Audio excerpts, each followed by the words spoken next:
Alhamdulillah nahmaduhu wa nasta'inuhu wa nastaghfiruh wa na'udzu billahi min shururi anfusina wa sayyiati a'malina may yahdihillahu fahuwal muhtad wa may yudlil falan tajida lahu waliyyan mursyida. Asyhadu an la ilaha illallah wahdahu la syarika lah wa asyhadu anna Muhammadan 'abduhu wa rasuluhu alladzi la nabiyya ba'dahu. وقال الله سبحانه وتعالى يا أيها الذين آمنوا اتقوا الله حق تقاته ولا تموتن إلا وأنتم مسلمون يا أيها الذين آمنوا اتقوا الله وقولوا قولا سديدا يصلح لكم أعمالكم ويغفر لكم ذنوبكم ومن يطع الله ورسوله فقد فاز فوزا عظيما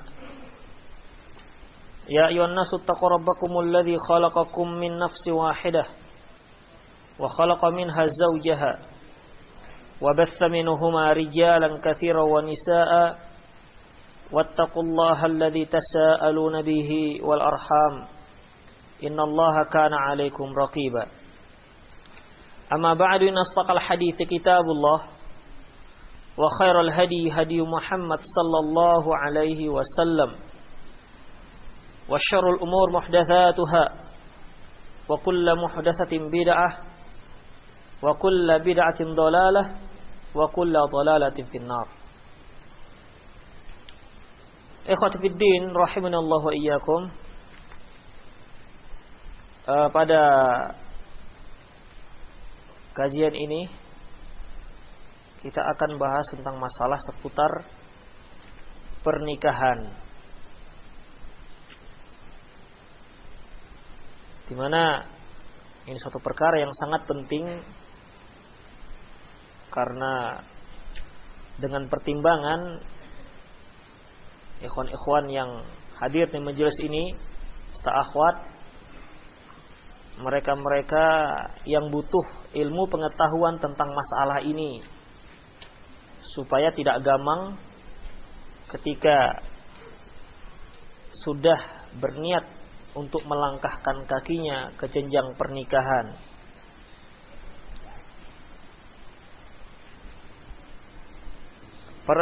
Permasalahan ini akan kita bahas sedikit demi sedikit ya, dalam sebuah makalah yang saya susun, dan itu nanti bisa diminta di panitia berupa file. Antum bisa susun sendiri bukunya, dan filenya mungkin antum bisa minta nanti ke panitia. Para khafidin rahimanallahu wa iyyakum. Allah Subhanahu wa taala firman dalam surah Ar-Rum ayat 21, "Wa min ayatihi an khalaqalakum min anfusikum azwajan litaskunu ilaiha." Dan di antara tanda-tanda kekuasaannya yaitu dialah yang menciptakan untukmu istri-istri dari jenismu, litaskunu ilaiha, supaya kamu cenderung dan merasa tentram padanya. Wa ja'ala bainakum mawaddatan wa rahmah, dan dijadikannya di antara kamu rasa kasih sayang. Inna fi dzalika laayatin liqaumi yatafakkarun. Sesungguhnya dari yang demikian itu benar-benar terdapat tanda-tanda kebesaran Allah bagi kaum yang berfikir. Para ikhwatiddin rahimanallahu wa iyyakum. Allah Subhanahu wa taala menciptakan manusia berpasang-pasangan. Lelaki memiliki pasangan seorang wanita, atau juga boleh 2 atau 4 atau 3 juga dibolehkan.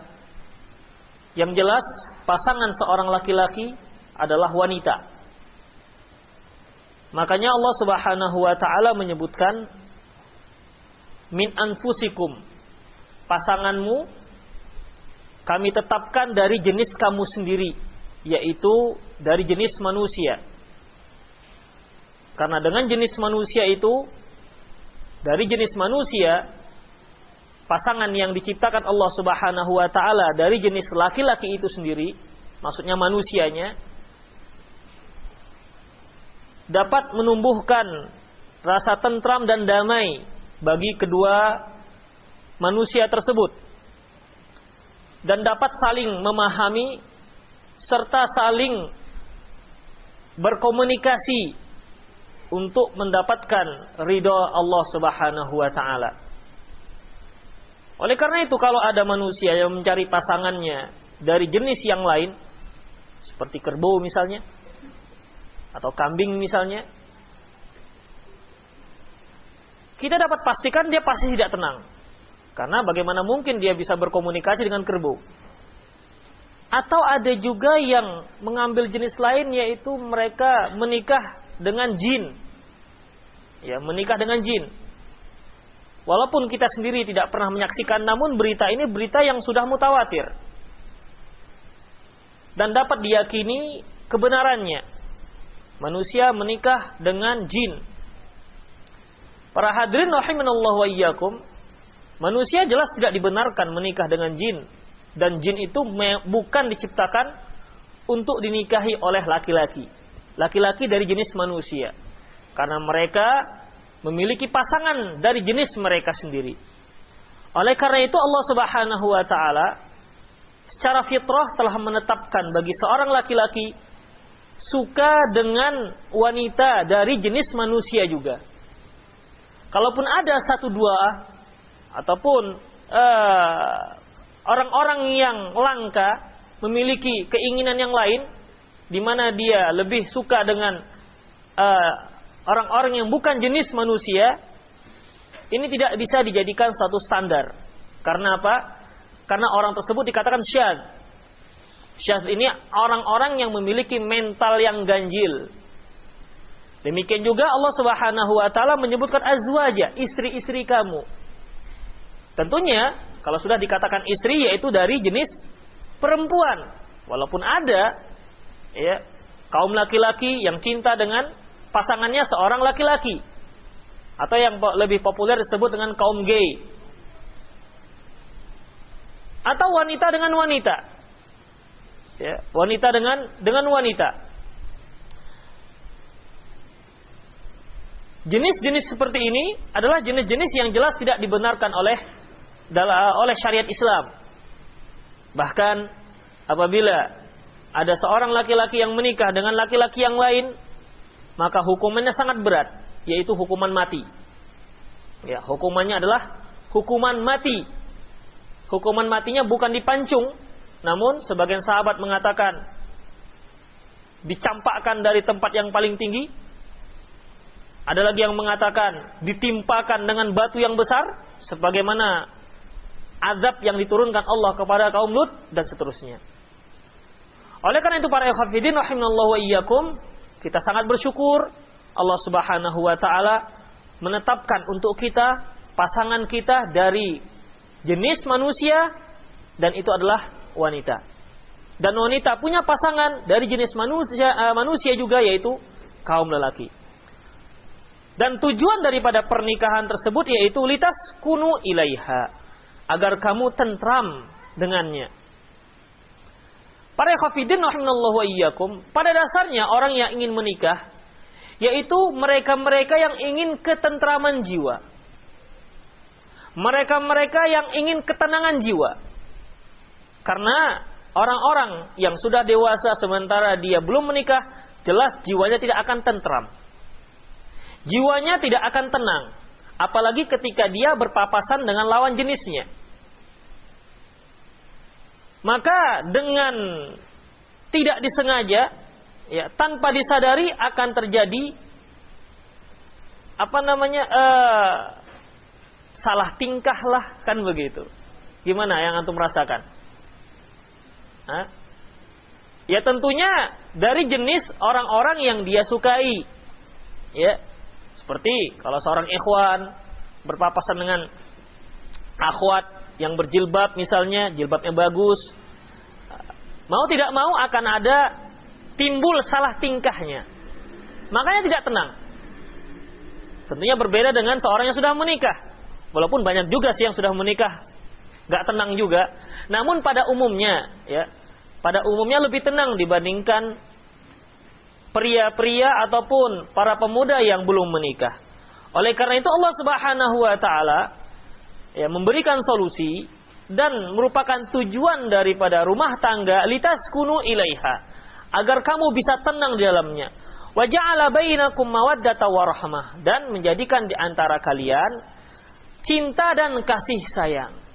Makanya kata Rasulullah sallallahu alaihi wasallam, tidak ada dua insan yang saling mencintai yang lebih murni kecintaannya, yang lebih dalam kecintaannya dibandingkan dua suami istri yang sudah menikah. Dua orang laki-laki dan wanita yang sudah menikah. Inilah cinta, keterikatan cinta yang mendalam. Dan inilah hakikat daripada cintanya dua anak manusia. Adapun mereka yang cintanya hanya dijalin dengan hubungan-hubungan semu, seperti pacaran misalnya, apalagi yang TTS. Tahu antum TTS? STS. Status tak jelas.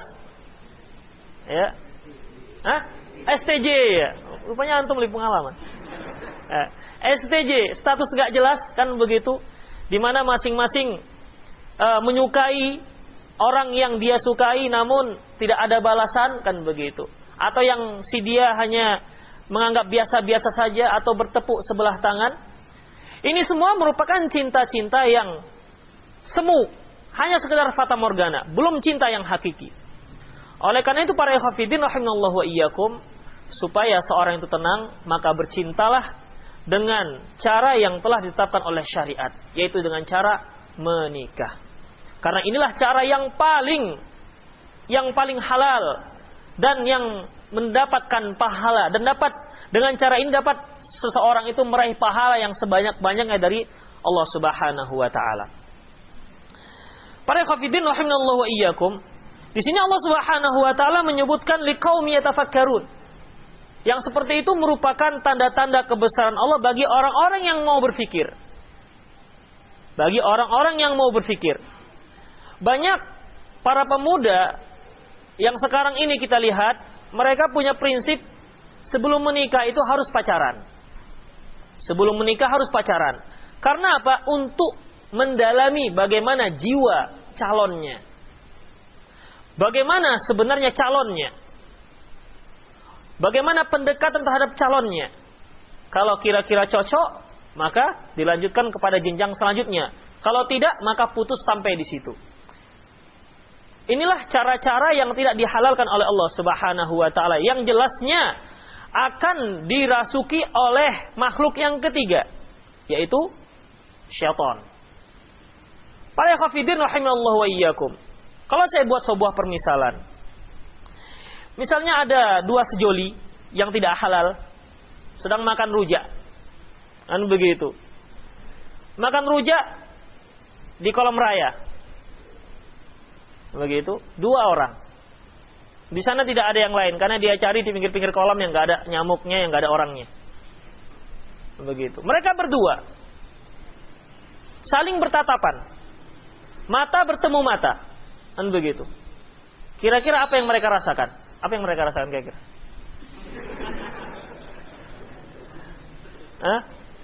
Apa yang kira-kira mereka rasakan? Bukan salah tingkah, lebih parah dari itu. Kalau salah tingkah aja nggak ada masalah. Ya. Mereka pasti merasakan sesuatu gejolak jiwa, ya. Gejolak jiwa yang akan lebih bergejolak lagi jika si setan sudah mulai masuk di antara mereka berdua. Si laki-laki misalnya melihat matanya, si doinya melihat bibirnya, melihat di detailnya, kan begitu. Demikian juga sebaliknya. Maka kita dapat pastikan ujung daripada cerita. Ya, kita dapat pastikan ujung daripada cerita. Hanya menunggu kesempatan saja. Hanya menunggu kesempatan saja. Oleh karena itu Allah Subhanahu wa taala menyebutkan, la taqrabuz zina, jangan kamu mendekati zina. Karena orang yang mendekati zina itu lebih banyak terperosok pada perzinahan. Demikian para ikhwatiddin rahimanallahu wa iyyakum. Apalagi pacaran yang sekarang dilakukan oleh pemuda-pemuda kita sekarang. Itu hampir tidak ada bedanya dengan suami istri. Para ikhwatiddin rahimanallahu wa iyyakum. Oleh karena itu, ya, tanda-tanda kebesaran Allah Subhanahu wa taala menjadikan wanita sebagai istri, dan itu untuk menimbulkan, untuk menumbuhkan rasa cinta dan kasih sayang. Kemudian para ikhwatiddin rahimanallahu wa iyyakum, pernikahan juga merupakan salah satu perkara yang didamba-dambakan oleh seorang yang bertakwa. Oleh karena itu dalam surah Furqan disebutkan yang merupakan dambaan seorang ibadur rahman, hamba ar-rahman, hamba Allah. Di mana dalam doanya, walladzina yaquluna rabbana, dan mereka-mereka yang mengatakan rabbana, wahai Tuhanku, hablana min azwajina, berilah kami para istri-istri, wa zurriyyatina, dan keturunan-keturunan, qurrata a'yunin waj'alna lil muttaqina imama, istri-istri dan keturunan kami yang menyenangkan hati, dan jadikanlah kami imam bagi orang-orang yang bertakwa. Ini merupakan harapan daripada seorang ibadur rahman.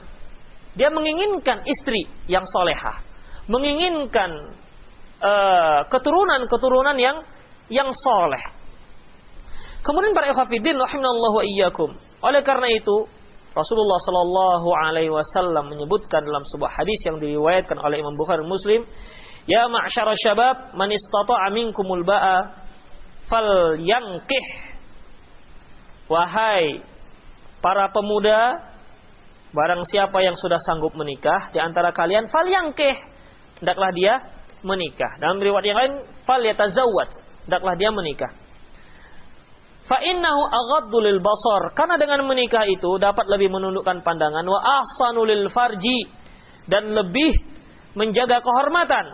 Faman lam yastati', kalau enggak sanggup, falyasum, maka hendaklah dia berpuasa. Fa inna shauma lahu wija, karena puasa itu dapat mengendalikan syahwatnya. Para ikhwatiddin rahimanallahu wa iyyakum, seperti antum-antum sekarang ini, yang dia masih kuliah, belum punya penghasilan, dan belum bernyali untuk menikah. Karena kalaupun menikah, seorang laki-laki ingin menikah sementara dia belum punya penghasilan, jelas akan dia, kalau dia datang melamar seorang wanita, jawabannya apa biasanya? Biasanya apa jawabannya? Dia seorang yang belum punya penghasilan, datang kepada seorang wanita, mau melamar. Kira-kira apa jawaban wanita? Belum siap. Karena apa? Karena belum punya penghasilan. Nah, demikian. Itu cara penolakan yang sangat halus. Nah, demikian. Oleh karena itu, kalau dia nggak sanggup menikah, maka apa? Puasa. Nah, demikian. Karena puasa itu dapat lebih menundukkan pandangan, kan begitu? Dapat lebih menjaga kehormatannya. Para ikhwatiddin rahimanallahu wa iyyakum, di sini akan saya sebutkan ucapan Abdullah bin Mas'ud. Apa katanya? Laulam yabqa minad dahri illa lailatun la ahbabtu ayyakuna li fi tilkal laila imra'ah. Kalau seandainya di dunia ini tidak tertinggal lagi waktu kecuali hanya tinggal satu malam, sungguh aku suka pada malam tersebut didampingi oleh seorang wanita. Itu kalau hanya tinggal satu malam. Bagaimana antum yang jelas besok nggak kiamat, kan begitu? Ya. Kira-kira besok kiamat nggak? Dari mana antum tahu besok nggak kiamat? Hah? Iya, kiamat hari Jumat. Di antara kiamat hari Jumat, Dajjal belum turun, kan begitu? Nabi Isa belum turun. Makanya segera, kan begitu. Mumpung belum kiamat, kan begitu.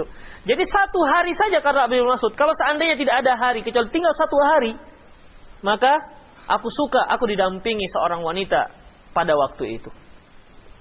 Kemudian para ikhwatiddin rahimanallahu wa iyyakum, Sa'id bin Zubair, dia berkata bahwasanya Ibnu Abbas pernah berkata kepadanya, apakah kamu sudah menikah? Kata Ibnu Abbas, belum. Kata Sa'id bin Jubair. Kemudian ia kembali berkata, fatazawwad fa inna khaira hadhil ummah aktsaruha nisaan. Menikahlah karena orang terbaik di umat ini adalah yang banyak istrinya. Banyak istrinya. Atau mungkin maknanya sesungguhnya kebaikan umat ini adalah karena wanitanya banyak. Nah, jadi demikian para ikhwah fiddin rahimanallahu wa iyyakum. Kita lihat bagaimana keutamaan menikah. Rasulullah sallallahu alaihi wasallam menyebutkan dalam sebuah hadis yang diriwayat dalam sebuah hadis sahih yang dicantumkan Syekh Al-Albani dalam kitab Sahihah, di mana Rasulullah SAW bersabda, "Idza tazawwajal 'abdu faqad istakmala nisfad din, falyattaqillah fima baqiya."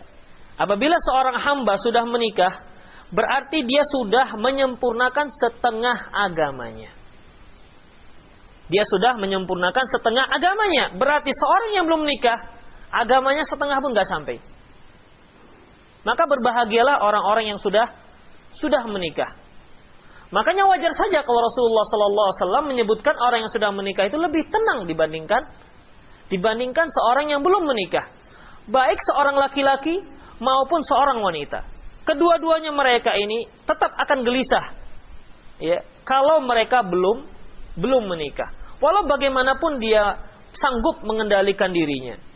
Namun yang namanya menikah merupakan kebutuhan nurani, kebutuhan biologis, kebutuhan yang sudah difitrahkan Allah Subhanahu wa taala terhadap manusia.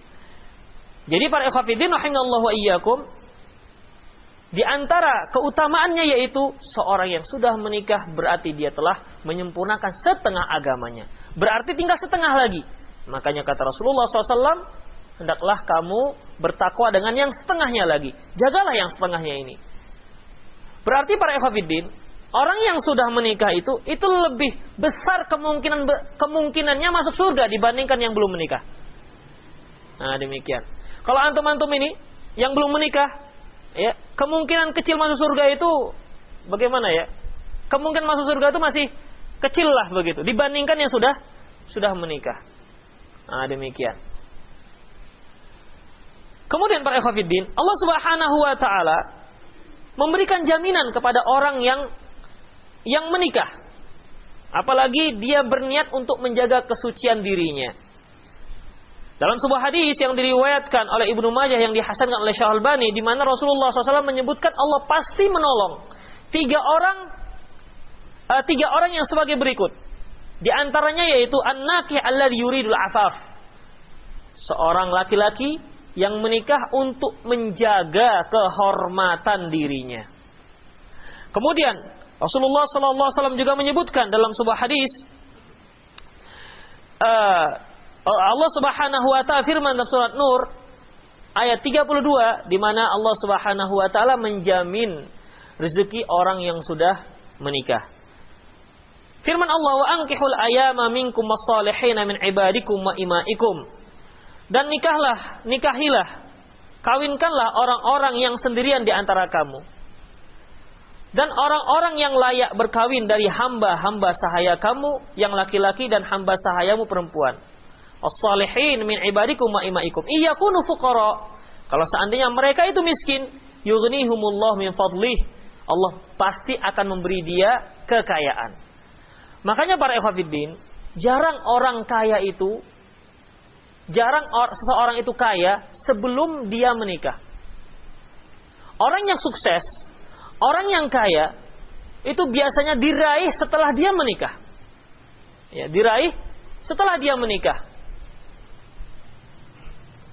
Kalau kita lihat para milioner misalnya, itu mereka berhasil, mereka sukses setelah mereka menikah.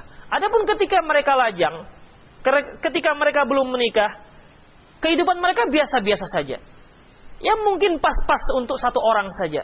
Namun ketika dia menikah, maka Allah Subhanahu wa taala memberi dia tambahan yang lebih.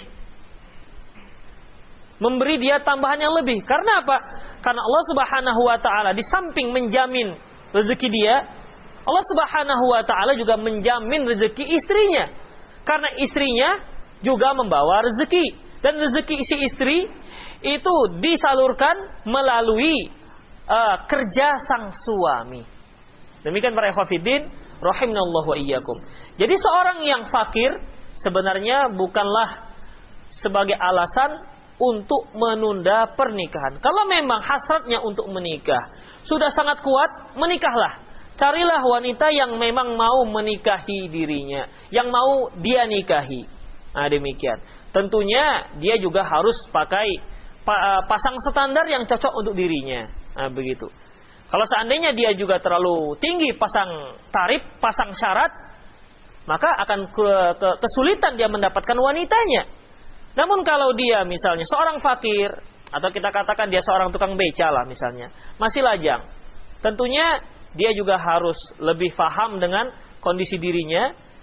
Ia mencari wanitanya juga jangan yang terlalu tinggi derajatnya, ya, jangan dia mau mencari dia tukang beca tapi kepingin cari S3 misalnya. Ya jelas saja tidak akan mau si S3 ini menerima pinangannya, tentu yang cocok untuk dirinya. Nah, demikian para ikhwatiddin rahimanallahu wa iyyakum. Masalah ini nanti kita bahas. Jadi Pak, Allah Subhanahu wa taala pasti menjamin rezeki orang yang sudah menikah. Kemudian menikah merupakan sunnah Rasulullah SAW sebagaimana firman Allah Subhanahu wa taala surah Ar-Ra'd ayat 38. Walaqad arsalna rusulan min qablika wa ja'alna lahum azwaja wa dzurriyyah. Dan sungguhnya kami telah mengutus beberapa rasul sebelum kamu dan kami berikan kepada mereka istri-istri dan keturunan. Nah, demikian. Jadi para rasul-rasul terdahulu sebenarnya juga menikah dan mereka juga memiliki keturunan. Oleh karena itu para hafidhin rahimanallahu wa iyyakum, sampai sekarang saya belum temukan dalil bahwasanya Nabi Isa itu enggak menikah. Sampai sekarang saya belum menemukan dalil bahwasanya Nabi Isa itu tidak menikah. Karena Allah Subhanahu wa taala menyebutkan secara umum, dan rasul-rasul sebelum kamu kami anugerahkan kepada mereka para istri-istri dan keturunan. Ya, istri-istri dan keturunan. Adapun yang menyatakan Nabi Isa itu enggak menikah, ini kan masih nas-nas yang didapati dari orang-orang Nasrani, dari Injil-Injil mereka. Ya, namun dari Islam sendiri belum didapatkan nas yang kuat yang menyebutkan bahwasanya Nabi Isa alaihissalam tidak menikah. Nah, demikian.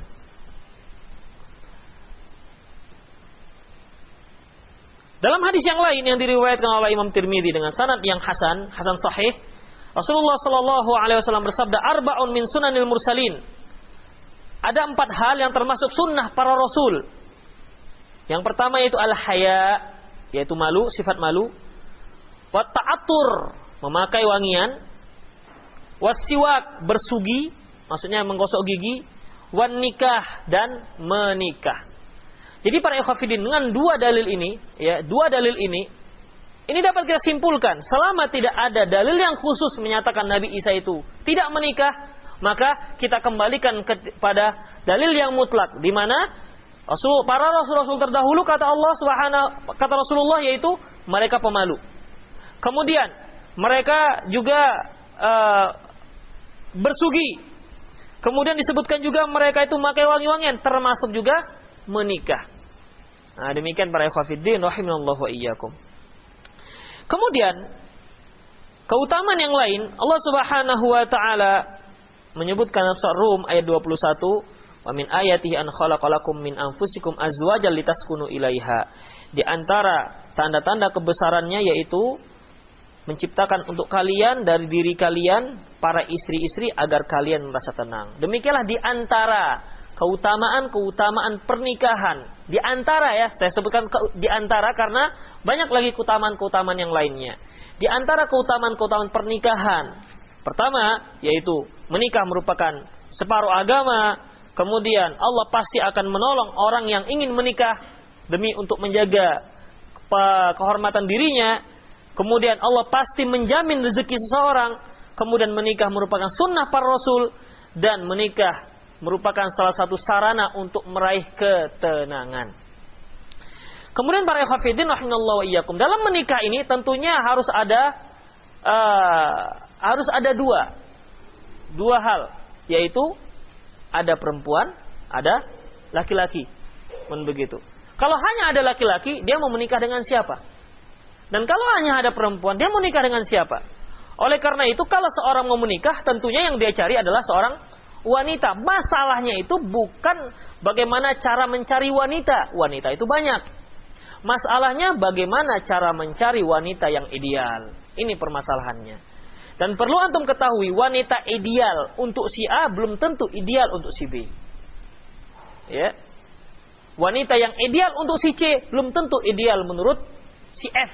Nah, demikian. Demikian juga seorang laki-laki, ya, si A mungkin ideal untuk si wanita B, ya. Dan si E misalnya walaupun dia kaya itu belum tentu cocok untuk si wanita tersebut.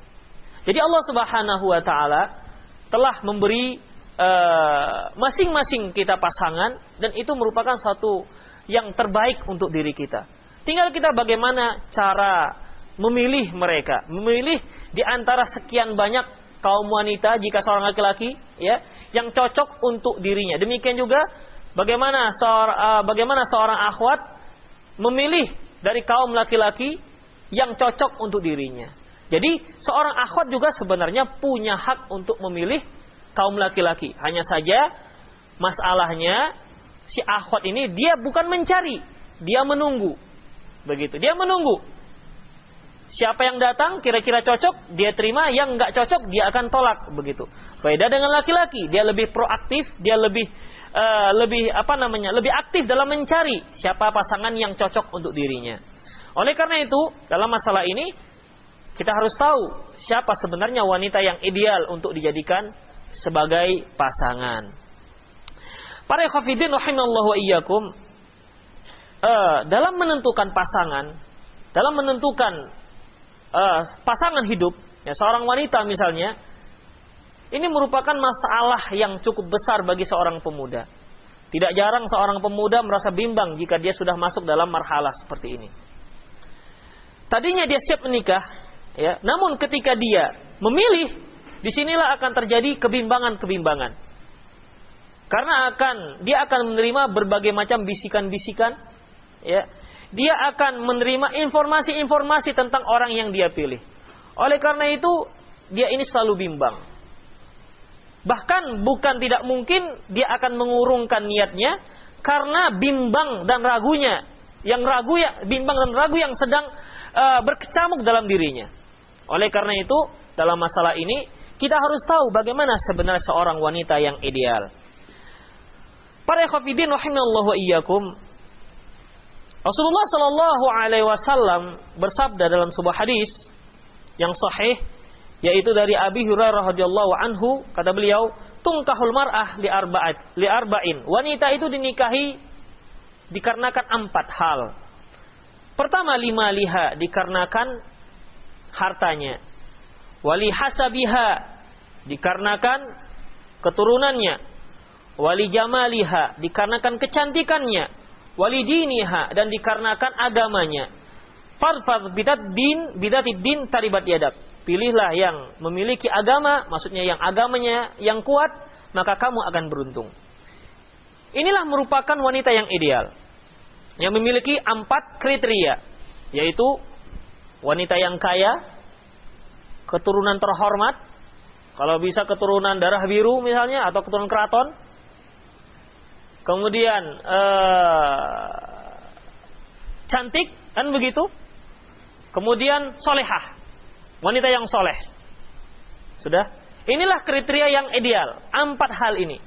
Hanya saja para ikhwatiddin, untuk mendapatkan seorang wanita yang punya 4 kriteria ini susah. Bukan berarti tidak ada. Ada sih, namun membutuhkan perjuangan yang ekstra. Karena apa? Banyak saingan. Karena banyak saingan. Ya, saingan itu tidak harus para pemuda, bisa saja yang sudah menikah juga ikut bersaing, berjuang, kan begitu, untuk mendapatkan si jantung hatinya, kan begitu. Karena dia lihat ada 4 kriteria pada wanita ini. Kaya, seorang akhwat masih gadis, kan begitu, punya supermarket misalnya, kan begitu. Kan begitu. Solehah, cantik pula, kan begitu. Kemudian apa lagi?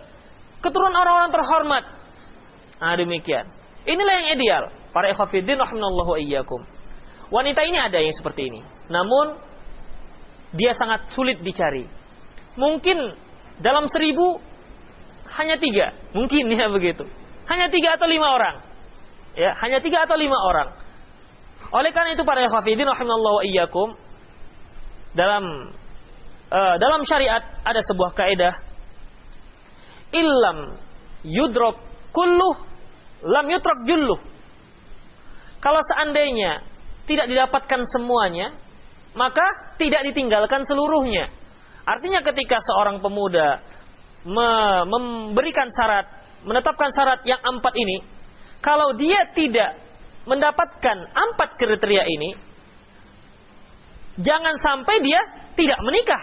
Begitu. Jadi dia harus bisa menetapkan prioritas. Apa prioritas yang utama? Begitu. Ya, sehingga dengan itu dia lebih bisa untuk melanjutkan langkah selanjutnya. Misalnya, prioritas saya yang penting orang kaya. Kalau jelek-jelek dia nggak ada masalah. Negro pun nggak masalah. Yang penting dia kaya. Begitu. Ya, jadi saya juga nggak susah-susah mencari nafkah kan begitu.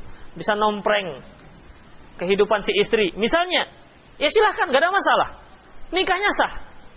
Nikah orang seperti ini sah. Atau yang penting saya nggak ada masalah, jelek nggak ada masalah. Yang penting birunya, darah birunya, kan begitu. Yang penting keturunan keraton, kalau bisa keturunan Gatot Kaca, kan begitu. Nggak ada masalah. Dan para ikhwatiddin rahimallahu yakum, bukan tidak ada yang seperti ini. Mungkin kalau di kota itu sudah jarang, namun di kampung-kampung, ya itu masih ada derajat-derajat seperti ini. Ini keturunan raja. Walaupun dia orang miskin, namun yang penting rajanya, keturunan rajanya. Begitu. Ya, dia keturunan orang yang terhormat. Yang penting keturunannya, walaupun miskin, walaupun jelek, walaupun mungkin agak sedikit kurang waras. Ada yang seperti ini. Ada yang seperti ini. Demikian para ikhwatiddin rahimallahu wa iyyakum. Ini tergantung dengan kebiasaan setempat. Bagaimana dengan seperti ini? Boleh, silahkan. Ya. Misalnya antum mau mencari keturunan Hamengkubuwono ke-9 misalnya. Ada si 1 tapi kurang waras, antum nggak ada masalah, ini jalan, nikah antum sah, begitu, ya, nikah antum sah. Kemudian para ikhwatiddin rahimallahu wa iyyakum, atau prioritas utama cantik. Ini prioritas yang paling diminati kaum laki-laki, ya kan, Nofri? Ini prioritas kaum laki-laki, nggak apa-apa orang gembel, yang penting cantik, kan begitu. Tamat SD juga nggak ada masalah, yang penting penampilannya. Begitu. Para ikhwatiddin rahimallahu wa iyyakum. Oleh karena itu, ya, Rasulullah sallallahu alaihi wasallam memberi prioritas. Kata beliau, "Fadfar bitadid taribat yadak." Pilih yang memiliki agama yang kuat, maka kamu akan beruntung. Oleh karena itu kita akan bahas satu persatu masalah tersebut. Ya. Kita akan bahas satu persatu dalam masalah tersebut. Pertama, masalah kaya. Ya, masalah kaya. Para ikhwatiddin rahimallahu wa iyyakum, saya kira manusia mana yang enggak mau kaya? Ya. Apalagi kalau memang statusnya dia orang miskin. Tentu dia akan ingin memiliki seorang istri yang kaya. Bisa mendongkrak status kehidupannya. Dan begitu. Kehidupannya akan lebih senang dibandingkan masa-masa lajangnya. Maka masalah ini para ikhwatiddin rahimallahu wa iyyakum, sebagaimana yang telah kita singgung, silahkan, boleh. Antum boleh melaksanakannya. Antum boleh mencari orang yang kaya. Namun para ikhwatiddin rahimallahu wa iyyakum, perlu diketahui bahwasanya kekayaan itu bukanlah satu perkara yang menjamin kehidupan yang bahagia. Bukan menjamin. Walaupun kaya itu bisa membuat orang bahagia, namun dia bukanlah satu jaminan membuat orang menjadi bahagia. Banyak orang yang kehidupannya sederhana tapi bahagia, kan begitu. Banyak orang yang miskin, namun dia merasa tentram hidupnya dengan kemiskinannya tersebut. Dan banyak orang yang kaya yang kehidupannya sangat gelisah. Oleh karena itu para ikhwatiddin rahimallahu wa iyyakum, dalam ayat yang kita sebutkan tadi, litaskunu ilaiha, agar kamu tenang di dalamnya. Ya, agar kamu tenang di dalamnya. Jadi, kalau seorang itu mengambil prioritas kaya, ketahuilah bahwasanya kaya itu bukan jaminan seseorang itu akan meraih rumah tangga yang bahagia. Coba kita lihat berapa banyak orang-orang yang kaya, si istri kaya. Kenapa? Istrinya presiden Bank Indonesia. Begitu. Wanita karir. Gak pernah mijak tanah, gak pernah. Karena apa? Begitu keluar rumah sudah naik mobil. Begitu naik mobil, turun udah teras kantor. Begitu. Kalau uang jangan tanya. Bagaimana enggak dia presiden Bank Indonesia? Begitu. Orang kaya berat, si istri. Atau si istri orang nomor 1 Indonesia. Kan begitu. Presiden Indonesia misalnya, dia seorang wanita. Walaupun suaminya nanti di rumah-rumah saja. Gak ada yang melayani si suami. Kan begitu. Sangat kaya raya. Namun para ikhwatiddin, apakah ini akan membuat dia bahagia? Jelas tidak. Tidak ini membuat dia bahagia. Paling kalaupun dia mau bahagia, biasanya suami-suami seperti ini, suami-suami yang melimpah harta dari istrinya, dia akan cari yang lain. Yang bisa, seorang istri yang bisa memperhatikan dirinya. Saya kira seorang laki-laki yang masih normal cara berpikir, ya, yang masih normal cara berpikirnya, saya yakin seorang laki-laki kepingin si istri di rumah, kan begitu, imut-imut di rumah, kan begitu, mengurus anak, mengurus rumah tangga, kan begitu. Ini merupakan keinginan seorang laki-laki. Dan saya yakin juga seorang wanita, dia kepinginnya itu, dia ngurus rumah tangga, mendidik anak, mengurus suami, kan begitu, mengurus harta si suami. Itu merupakan fitrah seorang wanita. Kalaupun ada yang ingin lebih dari itu, atau dengan istilah persamaan gender, makanya sekarang banyak di batang-batang kayu, wajah-wajah caleg wanita, yang dipaku-paku di batang-batang kayu, kan begitu. Dari mulai anak gadis sampai oma-oma, dari berbagai macam partai, kan begitu. Ini sebenarnya isu-isu persamaan gender saja. Bagaimana mungkin dia mau ngurus rakyat, kan begitu. Apa dapurnya, piringnya sudah dia cuci di rumah itu. Begitu. Anaknya sudah berhasil dia didik. Padahal si anak ini butuh sekali perhatian orang tua. Jangan dikira disekolahkan anak full day misalnya, itu sudah cukup. Belum tentu para ikhwatiddin. Ya. Nanti full day, pulang jam berapa? Jam 5, jam 6 di sekolah kursus. Habis kursus, pulang jam 7, dimasukkan apa lagi? Kursus bela diri, pulang jam 12, kan begitu. Ada seperti ini. Yang penting semua kebutuhan terpenuhi.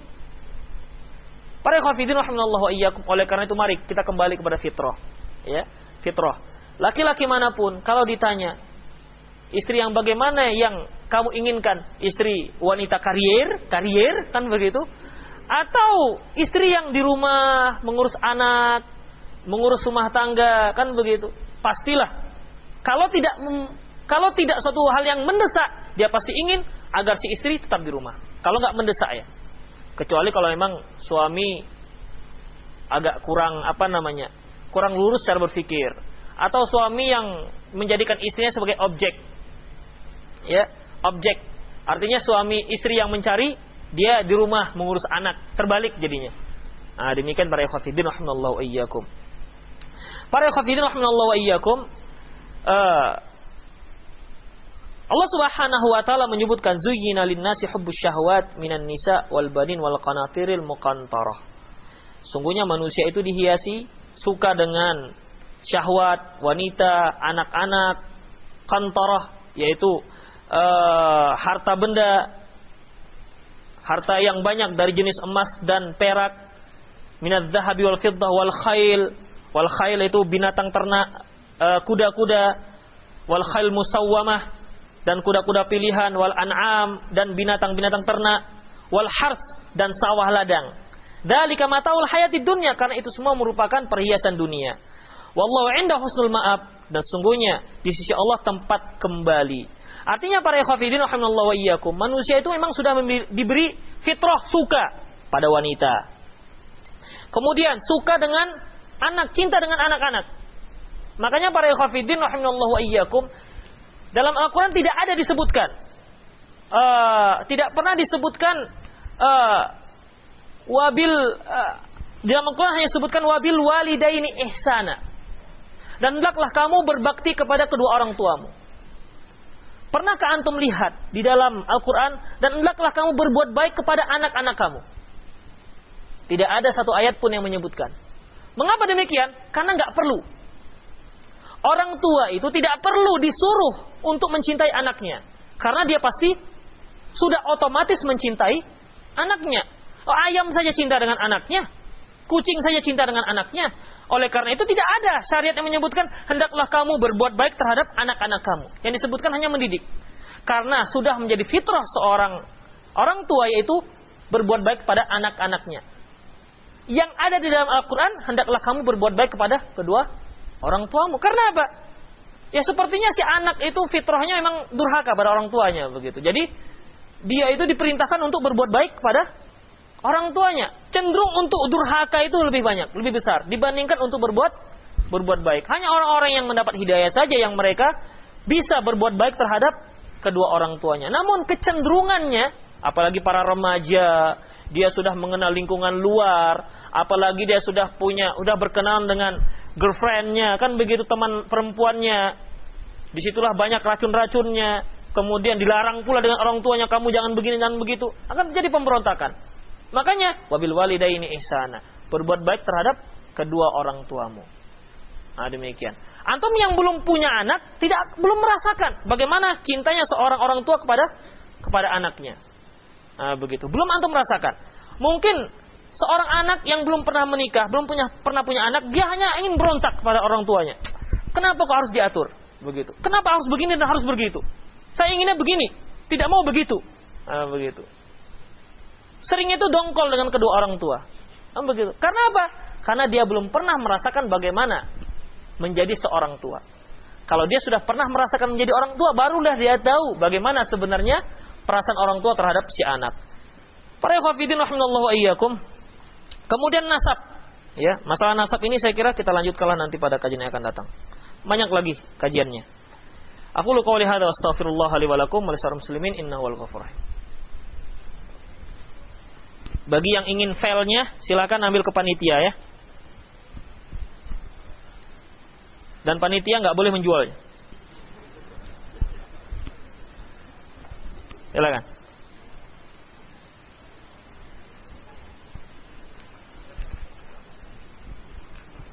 Jangan di-scan, itu sudah bersih itu. Dipingit itu persisnya. Nggak ada virusnya itu. Jika seorang suami tidak bisa melunasi hutang istrinya, apakah istrinya diperbolehkan bekerja di luar rumah? Apa hubungannya? Jika seorang suami tidak bisa melunasi hutang istrinya, apakah istrinya diperbolehkan bekerja di luar rumah? Para ikhwatiddin, ya, kita tidak katakan si istri nggak boleh keluar kerja di luar rumah.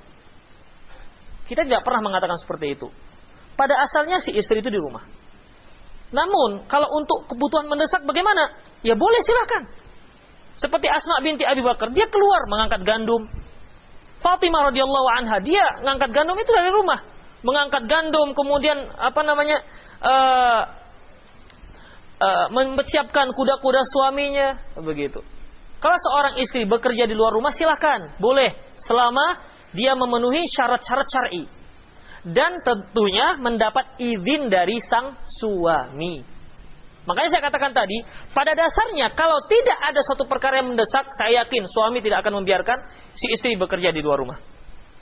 Dia pasti lebih suka kalau si istri di dalam rumah. Nah, demikian. Jadi si istri boleh, silakan dia bekerja di luar rumah, silakan, selama memenuhi syarat-syarat syar'i dan memenuhi dan mendapat izin dari suami. Bagaimana kalau seorang istri mencalonkan istri yang menjadi calon legislatif dan sudah mendapat izin dari suaminya? Gimana? Hah? Atau dia mau mencalonkan diri menjadi presiden? Masa presiden lah, keplor lah. Jauh kali kan kalau presiden. Mencalonkan diri menjadi keplor. Karena sebentar lagi ada pillor. Pemilihan umum keplor kan begitu. Bagaimana? Hah? Maka si suami tidak boleh mengizinkannya. Si suami tidak boleh mengizinkannya. Kenapa? Karena itu hak laki-laki. Muncul pertanyaan, tapi Pak Ustadz, berapa banyak kaum wanita lebih arif dan lebih bijaksana dalam mengatur kepemimpinan dibandingkan kaum laki-laki? Ada wanita-wanita seperti ini. Ada apa enggak? Hah? Ada apa enggak? Ada. Ya, ada. Bagaimana? Apakah dia boleh diangkat menjadi pemimpin? Para ikhwafidin rahimallahu wa iyyakum, masalahnya bukan masalah lebih bijak. Ada laki-laki yang lebih dari dia, hanya tidak ada kesempatan. Itu saja. Ya. Bukan berarti hanya dialah kaum wanita satu-satunya lebih hebat dibanding kaum laki-laki. Enggak, ada laki-laki yang lebih hebat dari dia. Hanya yang ini enggak mendapat kesempatan, yang itu dapat kesempatan. Nah, demikian. Ya. Kecuali memang kalau di satu negara itu ataupun satu kampung itu enggak ada kaum laki-laki. Bolehlah, kan begitu.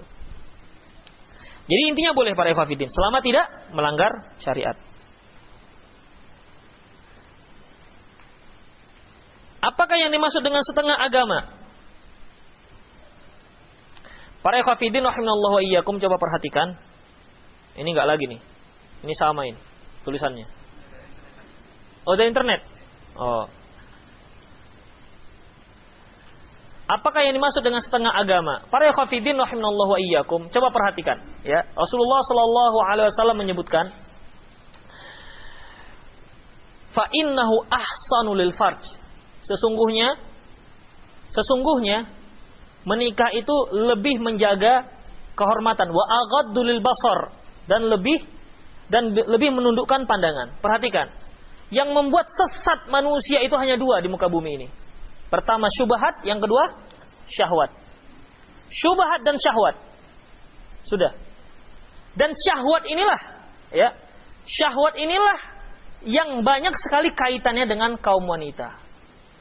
Banyak sekali kaitannya dengan kaum wanita. Oleh karena itu mereka yang mampu melaksanakan ini, ya, yang mampu melaksanakan ini, maka seolah-olah dia sudah mendapatkan setengah agamanya. Seolah-olah dia sudah mendapatkan setengah agamanya. Ini dari satu sisi. Dari sisi lain, Rasulullah sallallahu alaihi wasallam menyebutkan, wa inna fi bid'ati ahadikum ajrun shadaqatan. Sesungguhnya dari kemaluan salah seorang kalian itu ada sedekahnya.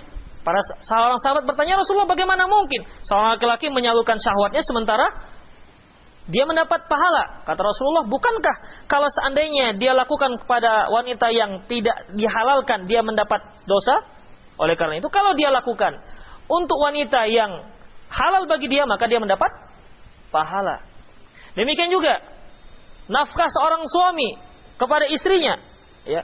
Dalam sebuah hadis disebutkan, sebaik-baik nafkah yang diberikan seorang suami yaitu nafkah yang diberikan kepada istrinya. Bahkan yang dia sulangi ke mulut istrinya. Nah, demikian. Jadi banyak sekali pahala-pahala, ya. Pahala-pahala di sini, ya, dapat diraup, ya, diraup dengan aktivitas yang berjalan begitu saja. Bukan ini selain ibadah-ibadah yang mahdhah. Nah, demikian. Oleh karena itu, seorang suami yang kerja satu harian untuk memenuhi nafkah keluarganya, itu jelas pahala semua. Pahala semua. Karena apa? Karena dia sedang menjalankan kewajibannya. Demikian para ikhwafidin rahimallahu wa iyyakum. Allahu a'lam bishawab. Ustaz, saya seorang mahasiswa di mana kami sering ditugaskan dosen membuat makalah. Biasanya makalah itu akan dibacakan di depan umum. Dan yang sebagian di antaranya ada yang adalah mahasiswa non muslim. Pertanyaan saya, bagaimana hukumnya mengucapkan salam di depan forum di mana menghadiri semua itu mengenai ucapan salam di depan forum. Sementara di situ bercampur antara yang muslim dan non muslim. Maka bagaimana, apakah boleh? Boleh. Ya, boleh. Ya, tentunya dia niatkan untuk yang muslim saja. Demikian dalam fatwa Syekh Muhammad bin Shalih Al-Utsaimin rahimahullah. Jadi dibolehkan apabila di satu tempat bercampur antara yang muslim dan muslim, maka seorang muslim boleh mengucapkan assalamualaikum kepada kelompok tersebut. Ya, tentu dia niatkan kepada yang muslim-muslim saja. Ustadz, mana yang harus didahulukan, menikah atau menuntut ilmu? Yang didahulukan adalah menuntut ilmu tentang pernikahan. Ya, menuntut ilmu tentang pernikahan. Adapun yang lain-lainnya, ya, yang lain-lainnya itu bisa sambil jalan. Misalnya antum nggak pandai sholat, udah sambil menikah antum bisa sambil belajar bagaimana cara sholat. Namun untuk ilmu tentang pernikahan itu harus ilmu dulu, baru menikah. Kalau nggak nanti salah kaprah. Karena al-ilmu qabla al-qawli wal amal. Ilmu itu sebelum ucapan dan perbuatan. Jadi antara menuntut ilmu, kecuali ilmu ilmu pernikahan ya. Antara menuntut ilmu dan pernikahan itu bukan perkara yang bertolak belakang para ikhwatiddin. Ya, bukan perkara yang bertolak belakang. Tapi Pak Ustadz, Imam Bukhari itu enggak nikah. Ibnu Taimiyah juga enggak. Imam Nawawi juga enggak menikah. Ya kita juga sibuk Pak Ustadz, dalam ilmu kan begitu. Kami enggak nikah-nikah.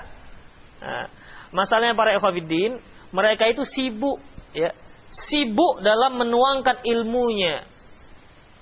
Saking sibuknya dia tidak sempat lagi menikah. Imam Bukhari usianya nggak panjang, paling usia sekitar 50-55. Nah, begitu. Tidak terlalu tua. Seperti Ibnu Taimiyah, para ikhwatiddin, sampai dikatakan kalau dihitung-hitung usianya Ibnu Taimiyah dengan karangannya, maka karangannya itu lebih banyak dibandingkan usianya. Kalau dihitung-hitung satu hari itu sekian ratus lembar dia menulis. Satu hari untuk usia dia. Ya kalau antum nggak bisa nggak dikiaskan kepada para ulama yang masih banyak jalan sana jalan sini, nongkrong makan ayam penyet. Nah, begitu. Makan ayam penyetnya 2 jam, begitu. Sementara para ulama itu makannya sambil menuntut ilmu. Seperti Syekh Muhammad bin Shalih Al-Utsaimin, dia punya radio Nurun ala Darb, yaitu interaktif. Pertanyaan langsung kepada Syekh Muhammad bin Shalih. Waktu itu adalah waktu makan dia. Jadi dengan headphone sekalian dengan mikrofonnya, ya, ada pertanyaan, ya, dia sambil makan. Begitulah waktunya. Tidak ada waktu berleha-leha, apalagi gitar-gitar. Nggak ada para ikhwatiddin. Apalagi jalan-jalan di mall, cari kaos kaki ke mall. Padahal di pinggir rumah itu banyak kaos kaki. Mau kemana? Ke mall, beli pensil.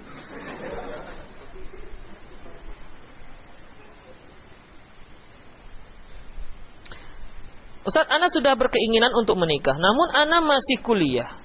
Mana yang harus didahulukan, menikah atau menyelesaikan kuliah? Mengapa harus salah satu? Apakah dua-dua nggak bisa saling berjalan?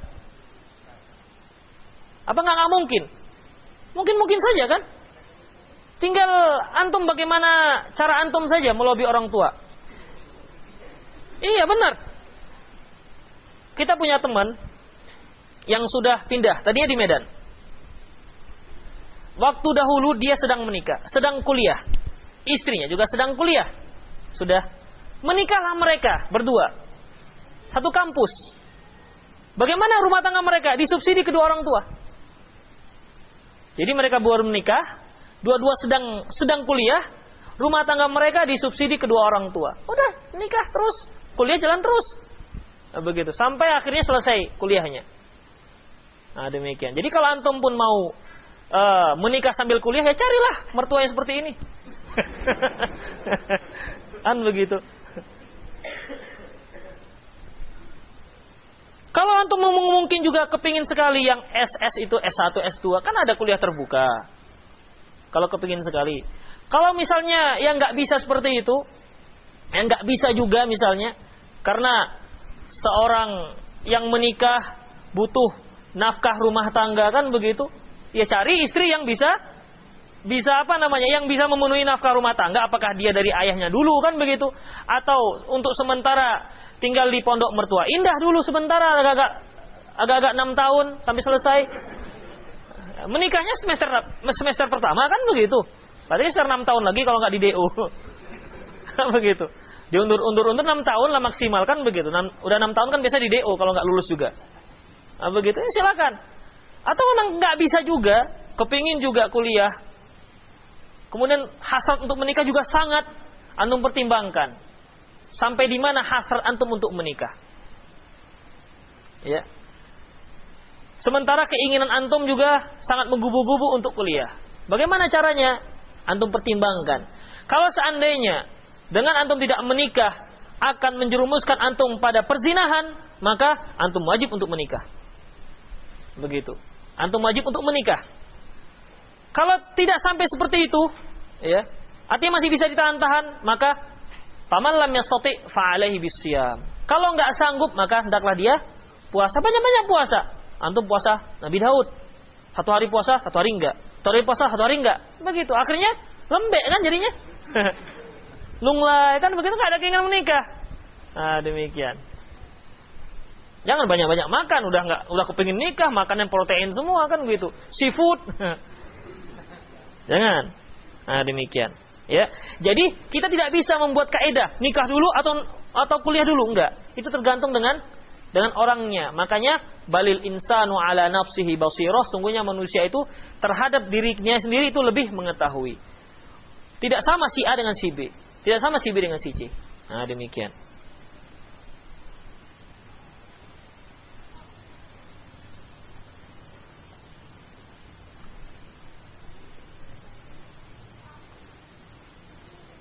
Ini tulisan yang sama nggak saya baca ya.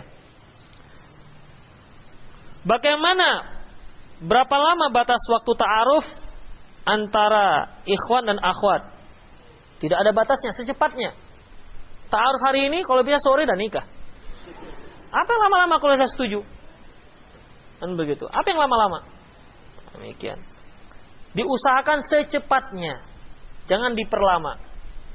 Mengapa dilama-lamakan? Jangan tunggu lama-lama, nanti diambil orang. Begitu. Jangan tunggu lama-lama. Masalah ta'aruf ini nanti kita bahas, ada pembahasan khusus. Bagaimana kalau ada seorang ikhwan melamar seorang akhwat, tapi si akhwat belum siap untuk menikah, dan si ikhwan tetap ingin menunggu si akhwat, dan mereka tetap menjalin komunikasi? Inilah masalahnya ini. Inilah masalahnya. Memangnya kenapa? Kenapa harus dia? Kan ini masalahnya. Masalahnya itu sudah masalah hati. Kenapa harus si akhwat? Dan kenapa harus si ikhwan? Tentu kan ada background tersendiri ini dalam hatinya. Ya kan, ada udang di balik rempeyeknya ini. Mengapa kok harus si akhwat? Berarti sudah muncul rasa suka. Makanya para ikhwafiddin, kalau antum belum siap menikah, jangan sekali-sekali munculkan rasa suka itu terhadap seorang akhwat. Demikian juga sebaliknya. Karena apa? Kalau tidak bisa, kalau tidak, antum akan tersiksa. Lahir batin tersiksa. Iya. Tidur nggak nyenyak, makan tak enak, kan begitu. Akan tersiksa. Mengapa tidak antum biarkan antum itu orang yang merdeka, tidak terkait dengan siapapun, masih bisa memilih siapa saja. Kumbang tidak hanya satu di taman, di samping itu kembang juga tidak hanya satu di taman. Masih banyak yang mau milih, yang kuningkah, yang hitamkah, yang merahkah, silakan. Yang sudah layu silakan. Selama antum masih bebas terbang, kan begitu. Ya kalau si kembang silakan dia mau datang siapa? Apakah dia madu lebah, madu tawon, madu apa, terserah. Masih bisa dia memilih. Kenapa harus terikat? Makanya para ikhwatiddin, ya, jangan biarkan diri antum terikat. Kalau sudah saatnya baru silahkan. Dan itu cepatnya. Nah, demikian, ya. Jadi para ikhwatiddin, di sini kan disebutkan mau menikah tapi si akhwat enggak siap. Si ikhwan harus menunggu. Kenapa harus menunggu kalau dia sudah siap untuk menikah? Cari yang lain. Enggak bisa Pak Ustaz, cari kawan yang bisa membantu supaya dia dapat yang lain. Kan enggak susah para ikhwatiddin. Jadi sebenarnya kalau kita sudah siap menikah, ada satu enggak cocok, pindah yang lain. Enggak cocok, pindah yang lain. Jangan enggak satu maju ditolak, sudah akhirnya pesimis. Saya ini apalah, kan begitu. Tidak ada satupun yang bisa saya banggakan. Tahu saja, jangan pesimis, insya Allah akan ada. Dengan syarat, jangan terlalu banyak syaratnya, jangan terlalu tinggi. Itu saja. Karena biasanya kan ikhwan tuh begitu, ikhwan akhwat sama. Dia tergantung usianya. Begitu. Kalau dia masih umur 25 tahun, maunya seorang ikhwan ini kan akhwat tuh harusnya tingginya sekian, 70, lebarnya lebarnya 40, beratnya sekian ton, sekian kilo misalnya. Harus seperti itu. Warnanya harus tengok pakai grafik kan begitu. Putihnya bisa di zoom kan begitu. Bisa digeser-geser. Keputihannya berapa keputihannya? Terang kalikah, apakah putih tulang apa putih apa putihnya putih rambutan, apa putihnya putih apa rambe, begitu. Nah, itu kan karena masih 25. Si akhwat juga begitu, biasa saja itu. Salahkah menikah seorang laki-laki bisu yang tidak bisa mengucapkan ijab kabul? Enggak. Seorang laki-laki yang bisu, ijab kabul itu kan tidak harus ucapan. Ketika dia katakan, udah jadi. Nah begitu. Aku nikahkan anakku dengan gimana? Selesai. Angguk-angguk saja sudah jadi itu. Nggak susah. Islam tuh nggak susah. Jangan dikirakan kalau orang bisu tuh nggak punya kesempatan menikah dalam Islam. Sedang yang kalau seandainya lehernya ini lagi patah, nggak bisa mengangguk, dengan kedipan mata saja jadi.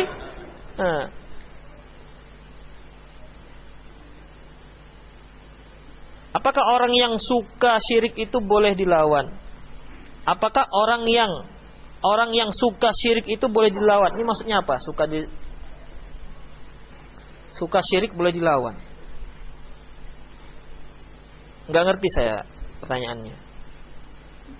Apakah berdosa jika melakukan persaingan? Persaingan apa nih sekarang? Aduh, pertanyaannya nih. Pertanyaannya banyak, tapi dua saja sudah nggak paham saya. Apakah benar ada nabi Sio dan dia adalah dari anak Nabi Adam tapi bukan Hawa? Hah? Berarti dari Ifrit lah. Jin Ifrit. Aneh-aneh saja pernah. Kalau nggak dari Hawa, dari mana munculnya dia? Atau dia punya teori yang lain? Teori yang mengatakan Adam bukan manusia pertama. Dan begitu. Ini kan orang-orang orientalis yang punya kerja. Dalam Islam itu Adam manusia pertama. Barang siapa yang menyatakan Adam bukan manusia pertama, buktikan mana dalilnya.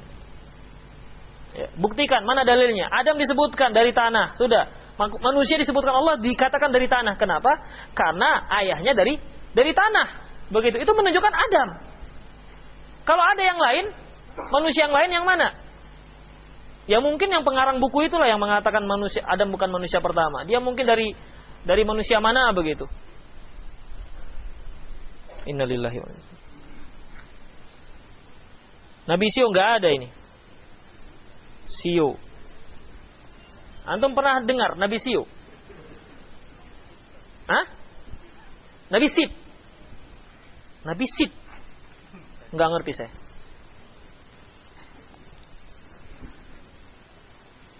Tulisan antum kok hampir mirip-mirip ya? Enggak, ini enggak boleh banyak-banyak pertanyaan kalau yang lain.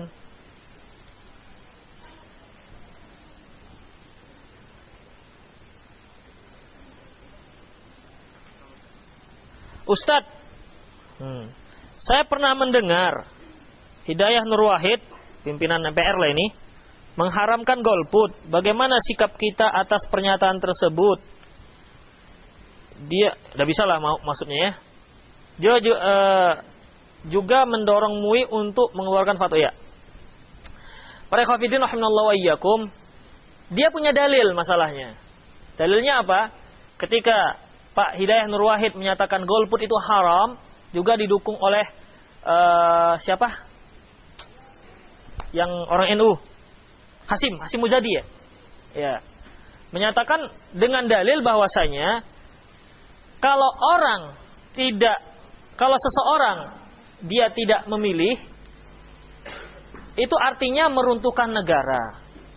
Karena negara Indonesia itu pemerintahannya diambil dengan cara pemilihan umum. Kalau seandainya tidak ada pemilihan umum, berarti negara tidak ada pemerintah. Kalau negara tidak ada pemerintah, sama artinya meruntuhkan pemerintah. Jadi bagaimana? Ya saya hanya menukil pendapatnya Amin Rais. Apa katanya? Perkara cari-cari nasi jangan sangkut pautkan dengan agama. Itu aja. Untuk cari-cari nasi jangan sangkut pautkan dengan masalah agama. Ini pernyataan politik loh, antum maknai sendiri.